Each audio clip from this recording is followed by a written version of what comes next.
Before I read this book, the only thing I knew about Ajayi Crowther was that it was the first Nigerian to translate the English Bible to the Yoruba Bible. I didn't know anything aside that. So this book titled Yoruba Boy Running by Biyi Bandele, it's an historical fiction that attempts to retell the story of Ajayi Crowther beyond what the history books has ever told us. It starts with Ajayi, a young boy in the village of Oshogun, living with his family members and enjoying life, till the end of the novel, where we see that Ajayi grows into an old man and he dies.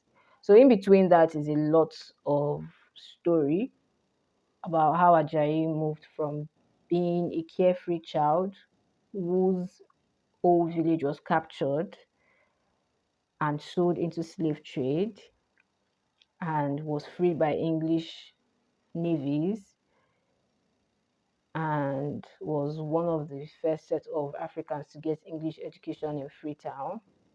And then he came back to Nigeria as a missionary. So that's the whole summary.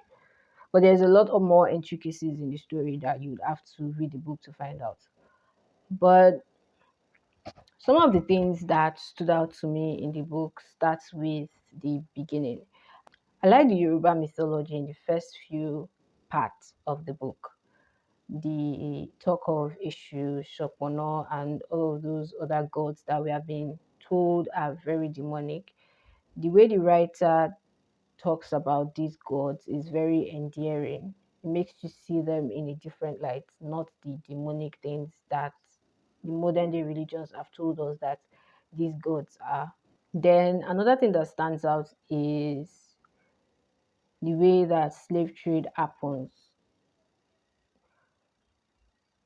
There's been a lot of talk about colonialism and how we blame the colonialists for the failures of our country or Africa at large. But I'm still of a very strong opinion that colonialism and slave trade wouldn't have happened without the participation of the leaders of that day. Because in some historical fiction that features slave trade that I've read, I see it time and time again that the participation of the leaders is what gave these people access. Now, might say that these other people they had more arms and ammunition that would have taken people out if they did not agree to slave trade. But in this book, we see that the King of Lagos and his cabinet crew were very interested in participating in slave trade. Like they were very happy to participate in slave trade. That was their main source of income. It's not like they had to be cajoled into it, no. And in the first part of the book too, where in the village of Oshogun, there was one chief too that did slave business with an Arab guy.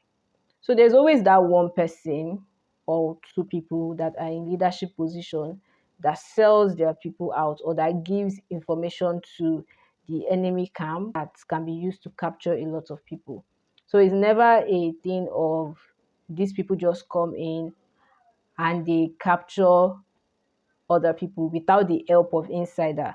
It makes me remember in the book Arrow of God, Captain Bottom's observation about the average leader in the Nigerian community. He was in Eastern Nigeria at the time, and he made an observation that there is something about the African man when he gets leadership. It does not, it is like when he gets into a leadership position, he lords it over his people and he punishes them unnecessarily. When he becomes a leader, he's not really particular about being of service to his people. Instead, he's there to brag and lord it over them that is his turn and is now a leader. And history is repeating itself in the current leadership that we have now with this Emilokon slogan, where when a certain person gets into leadership, they just think it's their own turn to loot the national cake and then wait for the next person to come and say it's their own turn. So it's not just a present day problem. It's an historical problem with Nigeria. When Ajayi Crowther encouraged King Dosumu to sign a treaty that hands over Lagos to the Queen because he did not want him to continue the slave trade markets with the Portuguese and the Brazilians, it made me question that decision. Like, why would you do that? But at the same time, I understand where Ajayi is coming from. But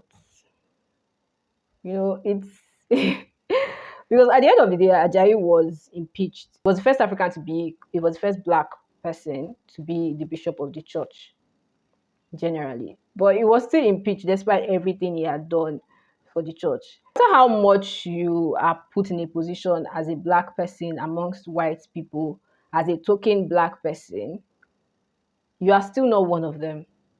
And you can be impeached or removed at any time because no matter what you do for these people, they still will not see you as being a part of them.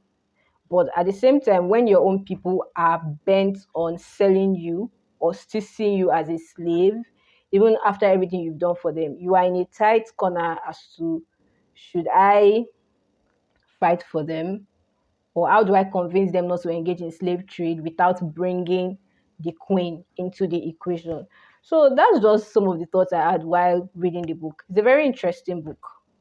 I give it a 4/5. And it's a book I will read again because there are a lot of new words in this book. I will definitely read it again and again. So tell me, have you read this book? Will you be reading it? And what did you think when you read it? So let's talk in the comment section.